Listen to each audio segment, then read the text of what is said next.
호남 서부, 제주와 울릉도에 5에서 15cm의 눈이 내리겠습니다. 또 전북 동부와 충남 내륙에도 3에서 10cm의 눈이 오겠고 서울 등 그 밖의 지역도 1에서 5cm가량 눈이 내리겠습니다.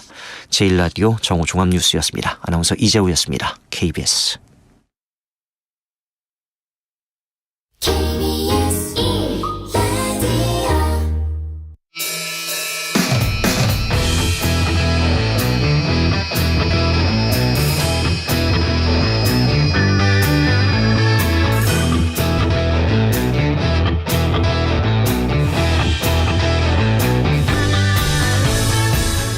주말 시사의 중심, 정관용의 시사본부.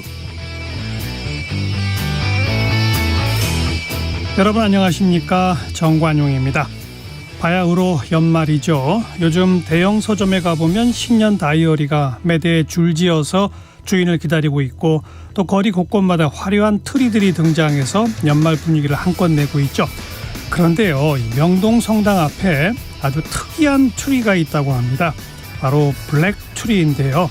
지난 강원도 산불 피해 당시에 새까맣게 그을린 나무들을 쌓아 만든 트리예요. 네, 산불의 경각심을 높이기 위한 취지라고 하네요. 그래요, 신년에는 이와 같은 후회가 반복되지 않도록 이 흘러가는 한 해의 아쉬움들을 모아서 반성해보는 시간 가져보는 것도 좋을 것 같습니다. 정관용의 시사본부 토요일 순서 시작합니다. 먼저 도로공사 연결해서 이 시각 고속도로 상황 전해드리죠. 유가연 캐스터. 네, 앞서 날씨 소식 전해 들으셨겠지만 현재 서해안 지역을 중심으로 눈이 펑펑 내리고 있습니다. 이번 주말 고속도로에 나선다면 노면 미끄럼 사고를 주의하셔야겠는데요. 매서운 한파까지 이어지면서 도로 살얼음에도 주의하셔야겠습니다. 다행히 현재 천안과 청주 지역의 눈발은 소강 상태를 보이고 있는데, 이미 눈이 많이 내렸던 만큼 이 지역 지나는 경부선 위로는 양방향으로 정체가 깁니다. 부산 방향 망양 휴게소 부근부터 천안 휴게소 부근까지 16km 구간, 청주부터 주감 휴게소 부근까지 15km 구간 밀리고요. 서울 쪽으로도 신탄진과 청주 부근에서 10여 km 구간씩 정체입니다. 중부선 역시 충청권에서 양방향 정체입니다. 남이 방향이 조금 더 불편해서 오창 분기점에서 남이 분기점까지 답답하고요. 하남 쪽은 증평과 진천 부근에서 차 간격을 좁힙니다. 서해안고속도로는 목포 쪽으로 서평택에서 서해대교, 당진분기점 부근부터 서산까지 밀리는데 다른 노선에 비해 정체 길이는 길지 않습니다. 다만 부안이나 고창 등 전라권의 눈발이 매우 거센 상황입니다. 시야까지 흐린 상태라 50% 이상 감속하면서 비상등 활용도 잘해주셔야겠습니다. 안전운전 해주시고요. 지금까지 한국도로공사 교통센터 유가연이었습니다.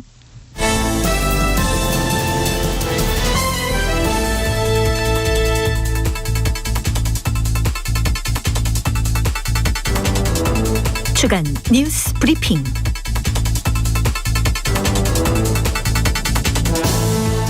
토요일 주간 뉴스 브리핑은 중앙일보 윤성민 기자와 함께합니다. 윤 기자 어서 오세요. 예, 안녕하세요. 이번 주에도 예산안이 국회를 통과하지 못했어요. 예. 법정 처리 시한 어긴 것뿐 아니라 15일까지는 처리한다. 여야가 거의 시한은 못 박았었는데 그것도 또 어겼죠? 예. 지금 좀 의견 차이가 좁혀진 건 있나요? 거의 없습니다. 어허. 지난주에 제가 이 시간에 예산안이 지난 주말에는 좀 통과될 가능성이 있다라고 했는데 역시 정치는 예상하기 힘든 것 같고요. 예. 법인세 최고 세율이 여전히 가장 큰 쟁점입니다. 영업이익 3천억 원 이상 기업에 매기는 법인세 최고 세율을 25%에서 22%로 3%포인트 낮추자고 정부 여당은 주장하고 있는데 민주당은 반대하는 상황이 지난 주말까지의 상황이었죠. 예. 다만 이번 주에 민주당은 일부 양보를 했습니다. 김진표 국회의장이 정부 여당 주장처럼 3%포인트까지는 말고 1%포인트라도 낮추자라는 중재안을 냈거든요. 민주당은 이를 받아들였습니다. 그런데 국민의힘은 이 중재안도 받아들일 수 없다라는 입장으로 결국 받아들이지 않았고요. 그러면서 협상이 다시 평행선인 상황입니다. 국민의힘이 중재안을 받아들이지 않은 이유는 뭘까요? 두 가지인데요. 외국 투자 유치 그리고 법인세율 단순화 이렇게 두 가지 이유입니다. 우선 기업 유치에서 경쟁 관계에 있는 대만과 같은 나라들보다 법인세가 높기 때문에 그에 맞춰 낮춰야 한다. 이런 주장이 하나 있고요. 그리고 문재인 정부 때 3천억 원 이상 과세 표준에 대해서 25% 최고 세율이 만들어졌는데 그러면서 과세 체계가 복잡해졌다. 그래서 이를 좀 단순화할 필요가 있다. 이런 두 가지 논리가 있는 겁니다. 그런데 국민의힘 자체보다도 대통령실이 중재안에 강력하게 반대해서 중재안이 안 받아들여지고 있는 이런 상황도 있는데요. 그래요. 지난 목요일 오전에 김진표 의장이 중재안을 발표하고 이를 양당에 수용하기를 요청을 했죠. 그래가지고 제가 좀 알아본 결과 점심때까지만 해도 국민의힘 얘기를 들어보면 중재안을 대체로 받을 수 있다라는 분위기였거든요. 예. 그런데 주호영 원내대표가 오후에 윤 대통령의 국정과제 점검회의에 참석하고 돌아왔는데 그 이후에 분위기가 갑자기 바뀌었습니다. 네네. 주호영 원내대표가 돌아와서 1%포인트 인하는 이런 중재안은 언발의 오줌 누기 수준이다라고 말하고 결국 수용하지 않기로 한 건데요.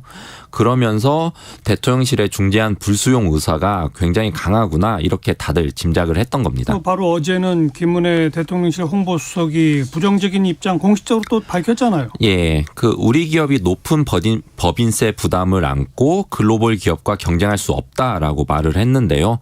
그러면서 법인세 3%포인트 인하를 고수해야 한다라는 취지로 말을 했습니다. 그리고 법인세 인하 혜택은 소액주주와 노동자, 협력업체에 골고루 돌아가고 그리고 우리나라 주요 국내 주요 기업의 소액 주주만 해도 약 1,000만 명에 달한다. 그래서 법인세 인하 효과가 단순히 초부자 감세 이것뿐만 아니라 다양하게 효과가 돌아가기 때문에 나쁘지 않다 이러면서 야당이 제기하는 초부자 감세 프레임을 반박하기도 했습니다. 예. 그런데 대통령실 얘기를 들어보면 법인세뿐만 아니라 다른 이유 때문에도 중재안은 수용할 수 없다라는 분위기가 굉장히 강합니다. 그 다른 이유라는 건 뭡니까? 중재안을 보면 경찰국과 법무부 인사정보관리단 관련 내용이 담겨 있거든요. 예. 애초에 정부 여당안은 뭐였냐면 경찰국과 인사정보관리단을 신설하는 예산을 배정하라 이거였거든요. 예. 그런데 야당이 전액 삭감을 주장하면서 이게 부딪혔던 거죠. 그런데 김진표 의장이 경찰국과 인사정보관리단이 법률로 만들어진 조직이 아니라 시행령으로 만든 조직이라서 위법성 논란이 있는 건 사실이니까 예산은 우선은 삭감하되 우선은 예비비로 운영을 하고 대신 위법성 논란을 해결한 뒤에 예산을 배정하자 이런 식으로 중재안을 냈거든요. 예산 그 내용 액수만큼을 예비비로 주자 이 말이군요. 그런데 경찰국과 인사정보관리단은 윤석열 정부가 역점을 두고 추진하는 과제 중 하나잖아요. 예. 그러다 보니까 대통령실은 무조건 공식적으로 예산을 배정해라. 이런 입장이고 예비비는 일종의 비공식 예산이잖아요. 그러다 보니까 이건 말도 안 된다. 정부 출범 첫 해에 추진하는 과제에서 예산을 배정하지 않는 것은 새 정부를 인정하지 않는 것이다. 이런 불쾌감도 갖고 있다고 합니다. 그래서 이런 중재안 항목에 대해서도 대통령실은 양보하지 않을 분위기라고 합니다. 그런데 이 예산안 처리하고 또 이태원 참사 국정조사가 연계되어 있잖아요. 예. 이건 어떻게 되는 거예요? 이태원 참사 국정조사에는 우선 지금 두 가지 난관이 있는 상황이거든요. 우선 첫째가 기간입니다. 지난달 여야가 국정조사를 실시하기로 합의하면서 기간을 45일로 못 박았고요. 1월 7일에 그러면서 마치기로 했었거든요. 예. 그러면서 예산안 처리 전에는 자료 제출을 받는 등의 그 예비 조사를 하고 그리고 예산안 처리를 하고 나서는 현장 조사, 청문회 이런 본 조사를 하기로 했거든요. 맞아요. 그런데 사실상 본 조사가 핵심이죠. 그렇죠.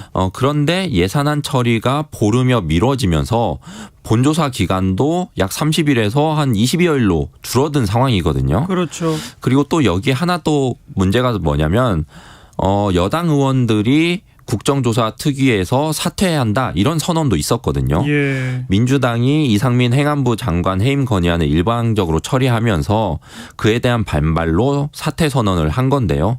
아직까지 국정조사 특위에 복귀하지 않은 상태입니다. 여당을 어떻게 복귀하게 할 것이냐 이것도 관건이거든요.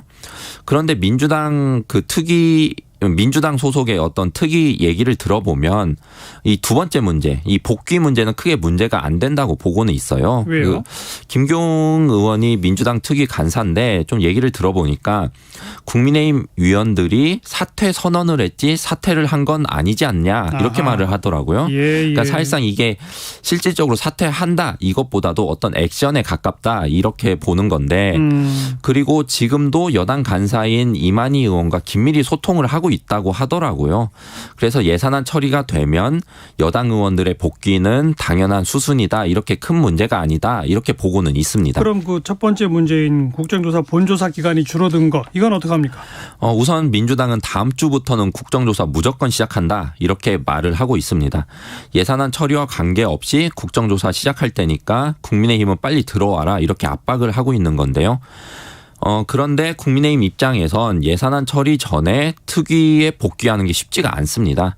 예산안 협상과 연동돼 있어서 그런 건데 국정조사가 예산안 협상의 레버리지 역할도 지금 하고 있는 거거든요. 그렇죠. 그래서 특위 복귀를 하더라도 예산안 타결이 된 뒤에나 가능한 거가 사실입니다. 그리고 특위 여당 간사인 이만희 의원의 얘기를 들어봐도 특위 복귀는 당 지도부 결정에 달려있다 이렇게 말을 하더라고요. 그래서 예산안 타결이 된 뒤에야 복귀가 가능할 것 같고 그럼 어쨌든 예산안 처리 후에 여당이 특위에 복귀를 한다고 할 경우에 또 방금 전에 말씀드렸다시피 문제가 뭐냐면 줄어든 국정조사 본조사 기간은 어떻게 할 거냐 이게 문제가 되거든요. 그러니까요. 예산안 끝나면 이걸로 또 정치권이 부딪힐 걸로 보이는데 우상호 특위위원장 얘기를 들어보니까 기간 연장으로 재협상이 필요하다 이런 입장이에요. 그러니까 여야가 기간 연장을 얼마나 더 할 건가 재협상을 해야 된다 이런 입장이더라고요. 그리고 민주당에서도 어제부터 기간 연장을 해야 된다 이런 얘기가 나오고 있는데 우선 주호영 원내대표는 기간 연장은 염두에 두고 있지 않다라고 선을 그었습니다. 그리고 특히 대통령실이 기간 연장에는 동의 안 할 가능성이 무척 높죠. 그래서 예산안 처리 이후에는 국정조사 기간 관련해서 또 예산안과 별개로 또 협상이 진행할 가능성이 높습니다. 첩첩산중이네요. 다른 소식 좀 보죠. 새 정부 출범하고 나서 서해 피격 사건 등이 전 정부를 향한 수사가 다각도로 진행하고 있지 않습니까? 근데 이번 주에는 지난 정부의 통계 조작 의혹에 대해서 감사원이 감사를 진행한다 이런 뉴스가 또 나왔어요. 이게 어떤 얘기죠? 문재인 정부 때 통계 조작 논란이 있었었죠. 그 국민이 민감했던 집값 상승률 같은 경우를 보더라도 문 전 대통령이 집권 3년 차에 부동산 정책에 대해서 성공하고 있다라고 자평을 했었거든요. 그 근거가 됐던 자료가 한국감정원 통계였어요. 그리고 이 통계에 따르면 집값 상승률은 높지 않았죠. 그리고 김현미 전 국토부 장관이 부동산 폭등기인 2020년 7월에 국회에 출석해서 집값이 11% 올랐다라고 말했는데 그 근거가 됐던 통계도 이 한국감정원 통계였습니다. 국민은 약간 의아했죠. 체감하는 것보다 훨씬 적게 얘기하니까. 그래서 통계 조작 얘기가 나왔던 건데 물론 당시에 민주당에서는 정부 데이터에는 문제가 없다라는 입장을 보였었죠. 그리고 그와 별개로 소득주도 성장의 효과에 대한 통계도 조작 논란이 있었습니다. 소득주도 성장의 핵심 정책 중에 하나가 최저임금 인상이었는데 2017년에 16.4% 오른 뒤에 그 다음에 1분기 가계 동향 조사에서 소득 하위 20%의 소득이 오히려 역대 최대폭으로 하락한 것으로 나왔습니다. 그러니까 최저임금 인상이 사실상 소득 하위 계층한테 도움이 될 거라고 봤는데 오히려 반대 현상이 나타났던 거죠. 그래서 소주성에 대한 이 비판이 커졌었죠. 그런데 그해 5월에 문 전 대통령이 최저임금 인상의 긍정적인 효과는 90%다 이런 발언을 했거든요. 그리고 그 근거가 됐던 자료가 강신욱 당시 한국보건사회연구원 연구원이 만들었다라는 보도도 나왔었는데 그리고 나서 강신욱 연구원이 통계청장으로 갔었거든요. 맞아요. 그러면서 통계 조작의 대가 아니냐 이런 비판이 당시에도 있었습니다. 물론 이에 대해서도 민주당은 소주성 효과를 폭넓게 봤을 때 긍정적인 효과가 큰 것은 사실이다라고 반발을 하긴 했었는데 어쨌든 이런 식으로 통계 조작 논란은 있었죠. 그래서 지금 감사원은 어느 기관을 조사하고 있어요? 국토교통부, 통계청, 한국부동산원 이 모두를 대상으로 감사를 진행 중이고요. 감사원은 집값, 소득, 고용조사에서 표본을 추출하는 과정에서 의도적인 왜곡이 있었다라고 의심을 하고 있습니다. 그래서 관련 자료들을 다 검토하고 있고요. 그리고 최근에는 좀 감사가 많이 진전이 됐는데 황수경, 강신욱 전 통계청장을 직접 불러서 조사를 했고요. 예. 또 소득주도 성장 정책의 설계자인 홍장표 전 청와대 경제수석도 소환할 방침입니다. 반면 민주당은 감사원이 문재인 정부의 소득주도 성장을 부정하는 정치감사, 표적감사를 이어나가고 있다. 이렇게 비판을 하면서 오히려 감사원에 대한 감사가 필요하다. 이렇게 말을 했습니다. 지난 정부 때 일에 대한 검찰의 광범위한 수사, 또 감사원의 감사 뿐만 아니라 이제는 지난 정부가 추진한 정책을 바꾸는 이른바 전 정부 지우기라는 표현이 또 등장하고 있죠? 예.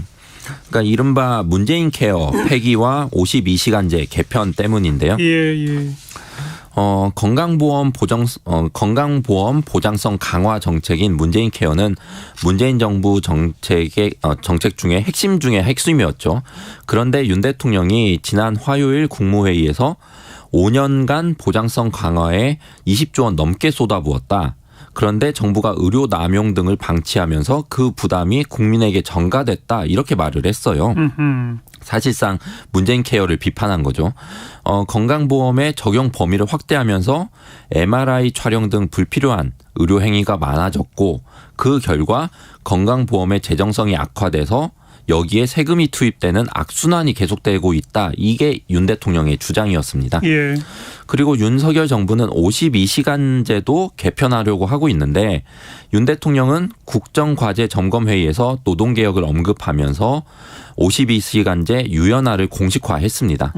현재는 그 한 주 기준으로 40시간을 일할 수 있고 최대 12시간을 연장 근로할 수 있도록 허용하고 있거든요. 예. 그런데 일주일 단위로 연장 근로 초과 여부를 따지는데 예를 들어서 겨울에는 일감이 없고 여름에는 바쁜 기업이 있다고 하면 여름이라고 하더라도 최대 주 12시간만 연장 근로를 할 수 있어요. 그런데 윤 정부는 연장 근로 산정 주기를 일주가 아니라 최대 연 단위 그러니까 연간 최대 440시간 이런 식으로 책정을 해서 연장 근로가 가능하다 이런 식으로 규정해서 연장 근로의 유연성을 높이겠다 이런 정책을 펴겠다 이렇게 말을 하고 있습니다. 바로 이런 윤 대통령의 발언들은 지난 목요일 날 열렸던 국정과제 점검회의에서도 나왔었지 않습니까? 이 회의에서 나온 또 다른 주요 내용들은 뭐죠? 부동산 시장 침체에 대한 우려가 가장 큰데요. 윤 대통령은 수요 규제를 빠른 속도로 풀어서 시장이 안정을 찾는 데 최선의 노력을 다하고자 한다라고 말을 했습니다. 그 구체적인 방법으로 다주택자에 대한 과세를 경감해줘야 된다라는 말을 했고요. 그리고 시장 정상화 속도를 조율하려고 한다라고 말을 했는데 이 의미에 대해서 취득세 중과 그리고 대출 규제 등에 대한 단계적 완화를 시사한 거다. 이런 해석이 나오고 있습니다. 예. 그리고 다주택자와 임대사업자에게도 주택담보대출을 허용해주는 내용도 언급을 했고요. 다만 공공임대주택 공급에 대해서는 중앙과 지방정부 재정 부담이 늘어나서 전반적으로 우리 경제 위축 요인으로 작용할 수 있다라고 말을 했는데 이 말은 결국에는 전임 정부 수준으로 공공주택을 공급하지 않겠다 뭐 이런 뜻으로 해석할 수 있는 거고요. 그리고 또 윤 대통령은 앞서 일부 언급하기도 했는데 5년간 연금, 노동, 교육 이렇게 3대 분야와 건강보험 개혁을 중점적으로 추진하겠다라는 의지를 강조했습니다. 알겠습니다. 여기까지 하죠. 중앙일보의 윤성민 기자 고맙습니다. 예, 감사합니다. 정관용의 시사본부 듣고 계시고요. 12시 29분 향해 갑니다. 기상청과 교통정보센터 연결해서 날씨와 도로 상황 전해드립니다. 기상청의 박다효 씨. 네, 건강관리와 안전에 각별한 주의가 필요한 이번 주말인데요. 내일 추위가 가장 심할 것으로 예상돼 전남, 경남, 제주도를 제외한 전국 대부분 지역으로 한파특보가 확대했습니다. 오늘 한낮에도 서울이 영하 3도, 광주 영상 2도, 부산 5도 안팎으로 중부지방은 종일 영하권에 머물겠고요. 내일은 서울의 아침 기온이 영하 13도까지 떨어졌다가 화요일부터 조금 누그러지겠습니다. 서해안과 제주도를 중심으로 온 폭설이 오겠습니다. 충남 서해안과 전라권, 제주도, 울릉도 독도에 대설주의보가 내려진 가운데 지금은 대설경보가 내려진 전북 지역의 눈발이 가장 강하고요. 소강 상태를 보이는 충남 서해안도 눈이 곧 다시 내리겠습니다. 이들 지역에 월요일 오전까지 최대 15cm, 충남 내륙에도 주말 동안 3에서 10cm의 큰 눈이 오겠고요. 전라 서해안에 25cm 이상, 제주도 산지는 50cm가 넘게 내려 쌓이는 곳이 있겠습니다. 여기에 강풍주의보까지 내려진 상태라 각종 시설물 관리 잘 해주셔야겠습니다. 서울 등 수도권은 오늘 오후까지 1cm의 눈이 오거나 눈이 날리는 곳이 있겠습니다. 지금 서울의 기온은 영하 3.6도입니다. 날씨 정보였습니다. 이어서 이 시각 교통정보입니다. KBS 교통정보센터의 임초희 있습니다. 네, 이 시각 교통정보입니다. 전국 많은 지역에서 잇따르는 눈길 사고 주의하시기 바랍니다. 중부고속도로 하남 방향은 남이 부근에서 서청주, 다시 증평에서 진천 쪽으로 막히고요. 곤지암 1차로에서는 추돌 사고 처리하고 있습니다. 이후 경기 광주 분기점과 중부 3터널에서 1터널 쪽으로 답답하고요. 서울 시내는 동부간선도로 도심 쪽으로 용비기호에서 1시간 넘게 사고 처리하고 있습니다. 1, 2차로 막혀 있고요. 월길교부터 정체가 심한데요. 50분 넘게 걸리고 있습니다. 올림픽대로 잠실 방향은 방화대교 부근에서 차량 화재 사고 있었고요. 지금도 처리 작업 중이라 부근 정체 심합니다. 이후 한강대교까지 다시 막히고요. 반포대교부터 청담대교 사이에도 차가 많습니다. 강변북로 일산 방향은 영동대교 4차로에 사고가 생겼습니다. 잠실대교부터 많이 밀립니다. KBS 교통정보센터에서 임초희였습니다.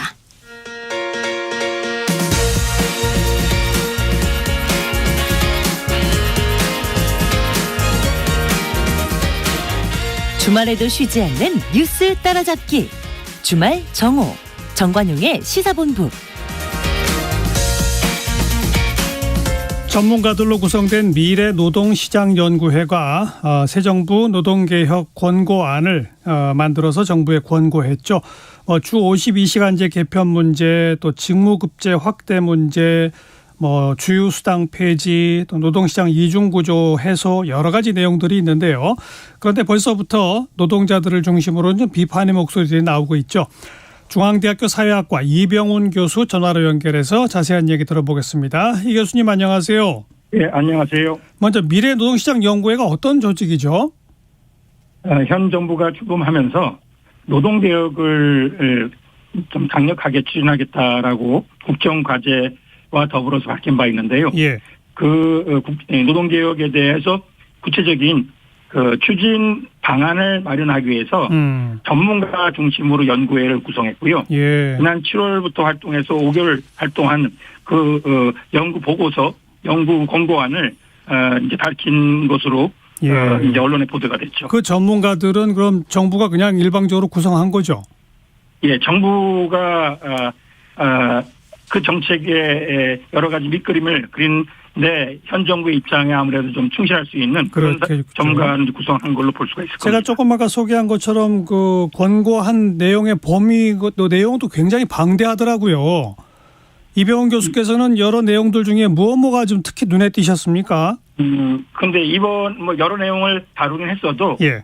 현 정부가 지난 대선이나 또 출범 후 국정과제로 밝힌 내용이 노동개혁의 핵심 내용으로는 저희 근무시간 체제하고 예. 그리고 임금 체계를 손보겠다라고 예. 하는 내용이다 보니까 예. 본건에도 근로시간하고 임금 체계 얘기가 3분의 2에 해당되고요. 그래요? 그리고 이제 추가적인 과제로 그러니까 현 연구회가 다루지 못했지만 예. 현 이후에 정부가 다룰 개혁 과제를 이제 추가적으로 제시한 내용으로 구성돼 있는 걸로 볼 수가 있어서 예. 근로시간하고 임금 체계가 이제 주된 내용이라 소개할 수 있습니다. 그 근로시간은 현행 주 52시간제 이거를 현재는 주 단위로만 연장을 측정하는데 이걸 뭐 심하면은 연 단위로까지 확대해보자. 이 내용이 핵심인 거죠. 예.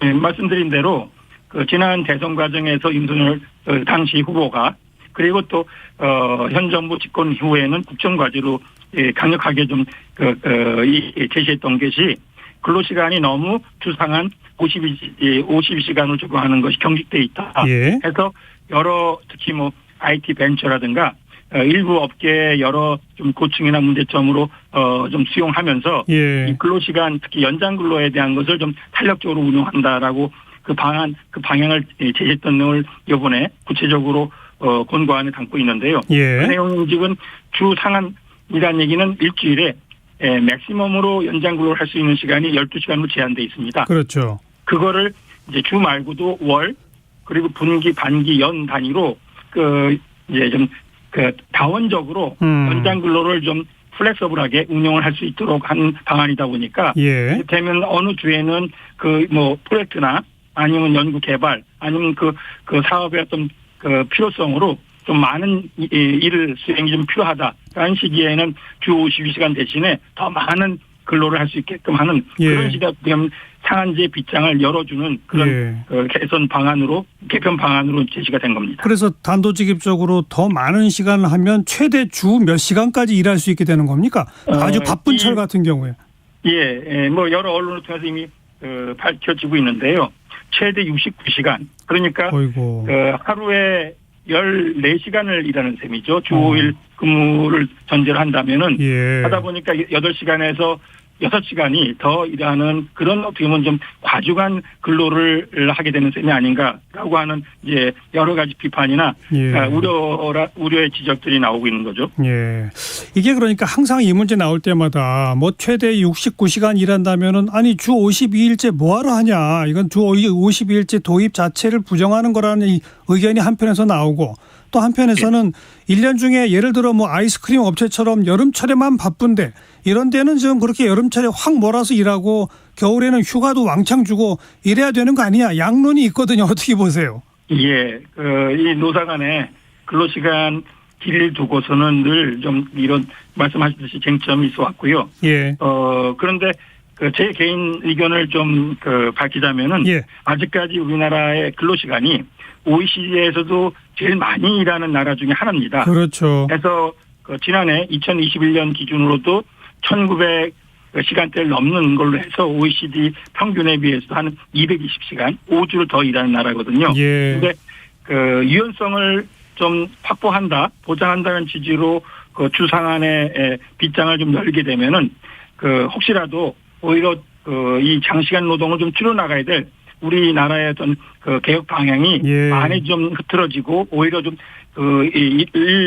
좀 법이 노사 자유라든가 아니면 주어진 대로 정부가 의도하는 만큼의 좀 규율이 안 될 경우에는 근로시간이 더 줄질 못하고 더 늘어나는 그런 식의 좀 나쁜 방향으로 가지 않을까라는 지적이 나온 판이죠. 예.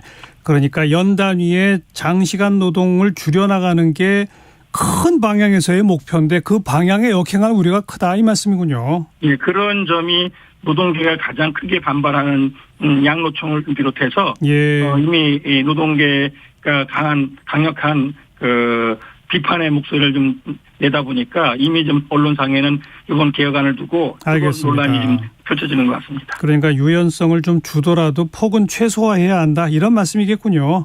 예. 네. 그다음 임금 체계에 있어서는 뭐 직무급제를 확대한다라는 방향을 제시했던데 이게 구체적으로는 어떤 내용이죠? 현재 우리나라의 임금 체계에 있어서 특히 대기업하고 공공기관을 중심으로 그러니까 우리 노동시장으로 보면 이중구조라는 말씀을 들으셨었는데요. 이제 핵심 노동시장에 해당되어지는 대기업 공공기관 같은 경우가 주로 이제 호봉제 연공형 그래서 근속이 올라가면 임금이 자동으로 인상되어지는 그런 체계를 유지하다 보니까 그렇게 이제 임금 체계를 유지하는 대기업 공공기관하고 그냥 시장 임금으로 임금 수준이 결정되어지는 중소기업이나 비정규직하고 자연스럽게 좀 여러 가지 임금을 비롯한 여러 가지 고용 조건의 격차를 낳는다라고 하는 문제의식이 되면서 그 이중구조의 큰 이제 이유로 이 호봉제 임금 체계를 손봐야 된다라고 하는 것들이 그동안에 많이 좀 개혁의 과제로 이게 됐는데 예. 이번에 그 내용을 호봉제 직무성과급제로 좀 적극적으로 좀 바꿔놔야겠다라는 예. 의지를 이번에 개선안에 담은 걸로 말씀드릴 수가 있습니다. 직무성과급제라는 게 흔히 우리 익숙한 용어로는 연봉제 아닙니까? 연봉. 연봉제는 오히려 성과급제를 얘기한 거고요. 호봉제라는 게 지금 말하는 저희 연공형, 그러니까 연차가 올라갈수록 그 근속 연수에 따라서 임금 결정이 된다라고 하는 것이 연공형 호봉제라고 표현하는 게 정확합니다. 아니, 그러니까요. 그 연공형 호봉제는 연봉제는 연 단위로 임금 성과에 따라서 그러니까요. 임금을 결정한다는 것이 연봉제고요. 그 연봉제가 사실은 직무급 그리고 성과급을 어느 정도 반영한 거 아닙니까? 예, 그 연봉제라 한다면 이미 사무관리직이나 개발 내지는 판매직 같은 경우는 상당히 많이 도입돼 있고요. 그러니까요. 아까 말한 대기업 같은 경우에도 예. 해서 그것의 문제가 아니라 이제 근속으로 결정되어지는 호봉제가 상당히 남아 있는 것을 이번에 좀 손을 봐야겠다라고 하는 개혁안이죠. 그러니까 제가 그냥 느끼기에도 공공기관의 경우는 여전히 호봉제, 연공형, 그래서 근무 기간이 늘어날수록 임금이 더 많아지는 이 체계를 그대로 유지하고 있는데 요즘은 상당히 많은 대기업들도 같은 직급 대리들조차 서로 옆자리에 앉은 사람들이 월급이 다르다는 거 아닙니까? 다 맞습니다. 그러니까 이미 연봉제가 폭넓게 도입되고 있잖아요. 예. 말씀을 잘하신 게 사실 이제 외환위기 이후에 특히 민간 기업 같은 경우에는 미국 등의 서구 임금 체계를 많이 연구도 하고 그거를 좀 기업 노사가 아니면 기업의 이제 경영진이 주도해서 임금 체계 변화가 많이 있었는데 물론 이제 노동조합이 조직되어 있는 생산직이라든가 아니면 말씀하신 이제 공공기 같은 경우에는 그 호봉제 체계가 상당히 남아 있으면서 그러면서 해당 기관이나 기업의 큰 인건비 부담 그리고 또 그것을 이중구조의 임금 격차의 주요 원인으로 좀 문제 삼으면서 그러면서 호봉제를 좀 대폭 직무 성과급으로 좀 개편하겠다라는 이제 그 내용이 담겨 있는 것이죠. 노동계는 지금 여기에 반대합니까? 두 가지다. 아까 근로시간은 장시간 노동을 오히려 장시간 노동을 부수할 것이다. 강한 반발을 보였다는 말씀을 드렸듯이 임금 체계가 이 호봉제는 이제 저근속 그러니까 입사 초반서부터의 한 10여 년 동안은 사실 낮은 연봉, 그 대표적인 게 우리가 구급 공무원을 생각하시면 돼요. 맞아요. 그런 식으로 낮은 임금을 받다가 그것을 이제 중반 이후에 호봉이 쌓이면 좀 이제 보상을 받는다는 그런 취지가 현행 체계에 반영되어 있는 건데 이것을 이제 뜯어고치다 보면 과거에 좀 실행하는 내용이 오히려 지금 이를테면 높은 호봉으로 임금을 받는 것에 대한 것을 억제하면서 과거에 양보한 것을 다 이제 노동조합 입장에서는 잃어버리는 게 아닌가라고 하는 반발의 이유가 나타나는 것이죠. 네, 이 교수님께서는 이 대목은 개인적 의견이 어떠십니까? 개인적으로는 임금 체계 개편은 저는 좀 변화될 필요가 있다라고 생각하는데요. 그런데 이제 호봉제를 적용하는 그 직무성과급은 사실 현 정부가 처음은 아닙니다. 그렇죠. 이명박 이제 보수 정부 때 주로 이제 추진했고 문재인 정부 때도 호봉제가 좀 문제 있으니 그 직무성과급 위에는 직무제로 바꾸자로 가면서 이제 민주당 정부든 아니면 보수 정부든 간에 관계없이 다 임금 체계 변화를 해오려 했는데 건건이 이를테면 이거는 임금 체계는 받는 사람들이 갖고 있는 하나의 이제 권리처럼 돼 있어서 해당 근로자의 이제 동의나 아니면 사업장의 이제 노사 합의가 이루어져야 될 상황이기 때문에 그런 점에 충분히 이런 변화가 좀 노동계가 아니면 개개 근로자들이 이런 변화를 좀 수긍할 수 있게끔 동의할 수 있게끔 하고 그들이 피해로 반발하지 않는 여러 가지 장치가 좀 보완될 필요가 있다라는 말씀까지 드립니다. 그렇죠. 그러니까 지금 이미 다니고 있고 다닌 지 한 10년, 20년 된 분들까지 갑자기 바꾸는 건 쉽지 않다면 새로 들어오는 직원부터 바꿔나가는 이런 방식의 지혜가 필요하겠죠. 그런 좀 여러 가지 현실적인 방안이 같이 보완될 필요가 있다고 듭니다. 또 대부분 법 개정 사안이라 여야가 또 국회에서 법을 바꿔야 되잖아요. 그렇다면 정말 더 이제부터 논의를 시작해서 노사 여야 좀 합의가 필요할 것 같습니다. 자, 중앙대학교 사회학과 이병훈 교수 오늘 고맙습니다. 감사합니다. 날카로운 시선으로 꿰뚫는 주말 뉴스 정관용의 시사본부. 앞서도 전해드렸습니다만 예산안 처리 아직도 되지 않았죠. 자, 오늘은 권혁중 경제시사평론가 전화로 연결해서 지금 예산안의 최대 쟁점이 되고 있는 법인세 문제에 대해서 조금 자세한 설명 듣도록 하겠습니다. 권혁중 평론가 안녕하세요. 네, 안녕하십니까. 예, 정부 여당은 우리나라 기업의 법인세 부담이 OECD 평균에 비해 너무 높다 이렇게 주장하고 있는데 맞는 얘기입니까? 틀린 얘기입니까?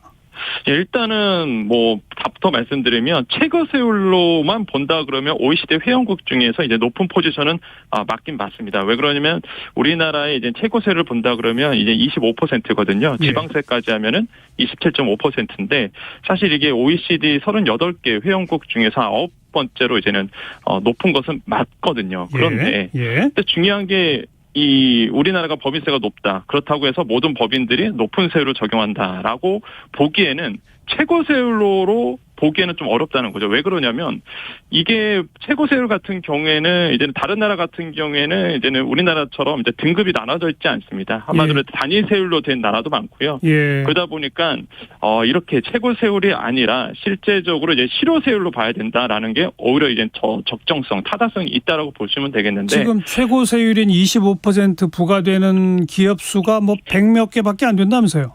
그렇죠. 지금 이제는 과표로 본다 그러면 과세 표준으로 본다 그러면 3천억 초과인데요. 보통 3천억 초과 과세 표준에서 세율이 25% 여기에 적용되는 기업은 우리나라에 한 103개 정도밖에 안 됩니다. 그러니까 초대기업이라고 보시면 되거든요. 그렇죠. 그럼 나머지 기업들은 그보다 낮은 20%나 10%나 이런 그 세율을 적용받는 거죠? 지금 이제 실효세율만 본다 그러면 17.5% 정도의 어떤 그 실효세율을 받고 있습니다. 그러니까 말씀드릴 수 있는 거는 17.5%의 이제는 세율로 적용을 받고 있다. 평균적으로 보면. 그렇기 때문에 실효세율로 본다 그러면 사실 우리는 중간보다 좀 아래쪽에 들어있는 포지션이거든요. 그러다 보니까 이제는 여당에서 얘기하는 말 그대로 이제는 최고세율로 본다 그러면 말 그대로 높지만은 사실 실효세율로 본다 그러면 오히려 더 중간보다 낮다라는 것이 아마 지금이 아니라 팩트지 않을까 생각을 해봅니다. 예. 그런데 아마 이제 정부 여당은 국제적으로 경쟁하는 기업들은 최고세율을 적용받는 기업들이니까 국제적으로 경쟁력을 가지려면 그들 기업한테도 혜택 줘야 한다 이렇게 주장하는 것 같군요. 맞습니다. 그런데 이제는 사실 이벤트 목적으로는 사실 틀린 말은 아닙니다. 그러니까 외국 기업들을 우리나라에 이제는 끌어당기기 위해서는 사실 이런 어떤 이벤트 목목에 이런 최고세율 얘기를 해줘야 되거든요. 이거를 인하해줬다. 그래서 우리나라에 투자해달라라고 하는데 실제 외국 기업도 우리나라에 들어와서 각종 공제를 받거든요. 감면 조치를 받게 되면은 오히려 최고세율보다는 실효세율로 적용받으면 더 낮을 수가 있어요. 그렇기 때문에 뭘 가지고 공제해 줍니까? 일단은 여러 가지 소득공제라든지 아니면 세액공제 부분이 있기 때문에 실제적으로 세액공제까지 한다 그러면 감면 조치가 되게 많거든요. 그렇게 된다 그러면은 제가 봤을 때는 더 낮은 최고세율보다 더 낮은 세율로 적용되기 때문에 실효세율로 본다 그러면 우리나라는 좀 낮다. 그래서 이벤트 명목으로의 정부가 이제 얘기하는 것이다라고 좀 생각을 해봅니다. 또 기업들이 투자를 많이 하거나 고용을 늘리면 그걸 가지고 또 세금도 좀 깎아준다면서요? 네, 맞습니다. 이게 사실 지금 보면은 이제 여당에서 얘기하는 게 또한 그 정부에서 얘기하는 게 이제 법인세를 인하하면 투자가 유치가 되고 일자리가 생긴다. 이런 논리인데 사실 이게 이제 조세규칙 얘기거든요. 그러니까 세금을 내는 사람과 부담하는 사람 좀 다르잖아요. 보통 우리가 세금을 내는 사람에게서 세금 자체가 이제 부담하는 쪽으로 옮겨가는 게 조세규칙이라고 얘기하는데 이런 겁니다. 예를 들어서 법인세가 증가된다 그러면 1차적으로 주주들이 좀 손해를 받겠죠. 그런 상황에서 장기화되면 주주들은 기업 투자를 줄이게 되고요. 투자가 줄어들면 노동수요가 감소되고 일자리가 감소되고 그다음에 일자리가 감소되면 자연스럽게 이제 근로자들의 이제는 삶의 질이 떨어지게 되고 최종 또 그분들은 또 소비자잖아요. 소비자에게 영향을 준다는 거죠. 그래서 증가되면 안 된다. 이거를 반대로 생각해 보자는 거죠. 그래서 낮춰주면 결국에는 일자리도 늘어나고 소비자에게 후생이 복지가 증가될 수 있다라는 게 이제는 여당의 논리이고 사실 틀린 말은 아니지만은 그래도 과연 이 조세규칙의 문제가 예전부터 항상 일어났던 문제거든요. 그러니까 특히 법인세를 당장 내야 할 돈을 2% 3% 깎아주면 막대한 돈이 생기잖아요. 그럼 그 돈이 그 사업주의 호주머니로 들어가는 게 아니라 그 회사가 만드는 물건의 상품값을 깎아준다든지 고용을 늘려서 일자리를 창출한다든지 아니면 주주들한테 배당을 더 늘린다든지 이래가지고 수많은 사람들한테 혜택이 돌아간다. 이게 이제 정부 여당 논리다 이 말 아닙니까? 그렇죠. 그게 이제 바로 낙수 효과입니다. 예, 근데 이제 낙수 효과에 대해서 과연 이게 연구가 더 돼야 되겠지만은 효과가 정말 있었느냐라는 게 사실 이게 보수와 진보의 정말 오래된 논란이거든요. 예. 그러니까 예를 들어서 이제 KDI 그러니까 한국개발연구원이라고 있습니다. 이제 정부 정책기관인데 여기에서는 만약에 법인세율을 3%포인트 정도 최고세율을 인하해준다. 이게 이제는 정부와 여당이 아니죠. 이걸 만약에 인하해준다 그러면 단기적으로는 이제 경제 규모가 0.6%, 장기적으로 3.39% 더 성장하는 효과가 있다라고 얘기하고 있는데 그런데 이제는 다른 연구 보고서에 보면은요. 일단 IMF가 이제 얘기를 했는데 2019년도 5월에 미국 500대 기업을 분석을 했습니다. 예. 거기에서 감세 조치를 했음에도 불구하고 투자는 충분히 증가되지 않았다라고 이제 분석을 했거든요. 또 한 가지가 그 미국 의회에서 또 연구가 된 건데 트럼프 정부가 2017년도에 최고세율 35%를 21%로 단일세율로 바꿔줬습니다. 예. 그러면은 정말로 뭐 말 그대로 말씀하신 것처럼 뭐 일자리가 늘어나고 그다음에 주주대 배당이 늘어나고 뭐 소비자의 후생이 높아졌느냐?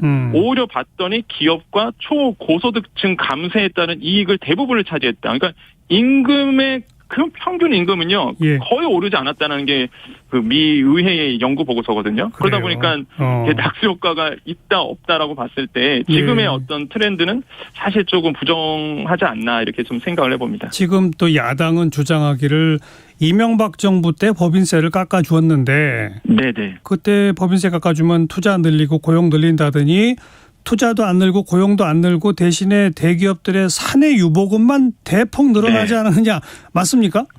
근데요. 그거는 뭐 맞기도 하고 틀린 말도 있는데 왜 그러냐면 그 당시에 약간 특수한 경우였습니다. 그러니까 2008년도 금융 위기가 있을 때였거든요. 그러니까 글로벌 경기가 굉장히 안 좋았을 때다 보니까 사실 그게 이제는 뭐 대표적인 사례로 이명박 정부 때 얘기를 많이 하거든요.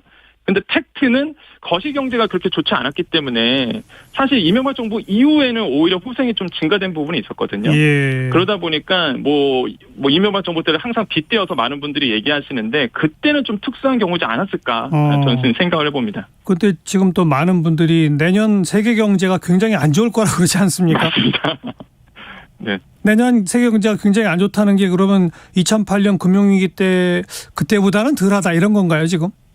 그렇죠. 아무래도 지금 2008년도 금융위기보다는 덜 할 수는 있어도 지금의 워낙 그 통화량을 줄이고 있고요. 무엇보다 미국 금리를 급격하게 올리는 상황이라서 일단 내년도는 뭐 침체라는 것이 거의 뭐 기정사실화 돼 있는 부분이거든요. 그러다 보니까 정부 여당은 이제 법인세를 인하해서 어떻게든 이제 경기를 살리려고 특히 투자를 많이 받으려고 하는 어떤 이벤트 형식의 어떤 목소리를 내고 있다라고 좀 볼 수가 있겠고 그런데 이제 팩트는 사실 최고세율을 내린다고 해서 정말로 이제 여당이 얘기하는 것처럼 그러니까요. 네, 정말로 뭐 기업들의 어떤 그 유리하게 어떤 투자가 이루어질 것인가에 대한 부분은 조금 더 연구가 필요하지 않을까 좀 생각을 해봅니다. 그러니까 내년 세계 경제가 위축될 것 같으니 법인세라도 깎아줘야 투자하지 않겠냐라는 말도 일리가 있는 것 같고. 그렇죠. 또 한편에서는 과거 2008년 이명박 정부 때를 보면 지금은 법인세 깎아줘 봐야 투자 안 늘어난다.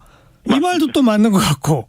네. 그래서 이게 정말로 이 낙수 효과나 법인세 인하 세법 개정은요, 뭐 여당, 그러니까 보수나 아니면 진보나 진짜 오래된 논제였거든요. 아직도 해결이 안 된 어떤 논쟁이다라고 좀 생각을 해보죠. 그러다 보니까 절충안으로 그럼 이제 3%가 아니라 1%만 깎자. 이런 얘기까지 국회의장실에서 나온 거 아닙니까?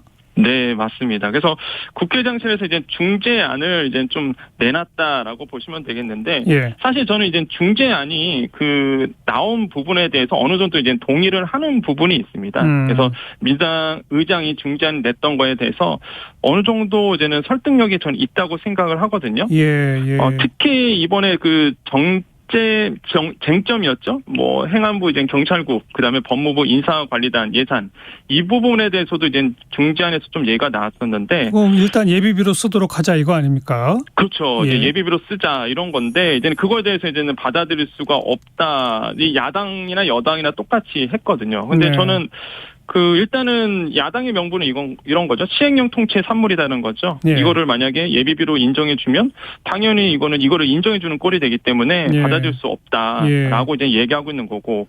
뭐 국민 입장에서는 또 이거에 대해서 헌법재판소 권한에 있는 적법성 여부를 결정하자 이런 중재안도 있었거든요. 예. 이거를 받아들이면 이건 뭐 위헌이라는 기본 전제를 깔고 가는 거기 때문에 양쪽 팽팽하죠, 그것도. 네. 이렇게 좀 얘기가 나와서 지금 뭐 뾰족한 해법은 나오지 않고 있다고 알겠습니다. 생각을 해봅니다.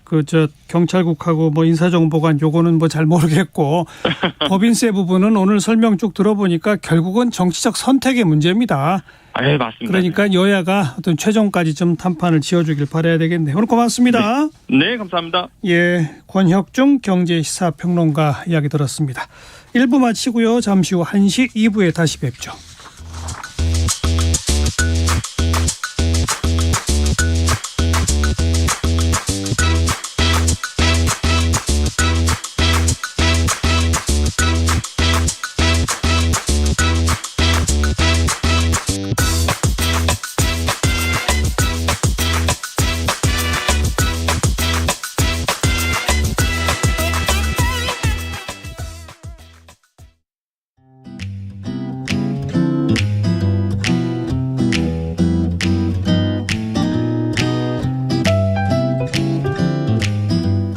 안녕하세요. 바른말 고운말입니다. 우리말 속담에 눈치가 빠르기는 도갓집 강아지라는 것이 있습니다.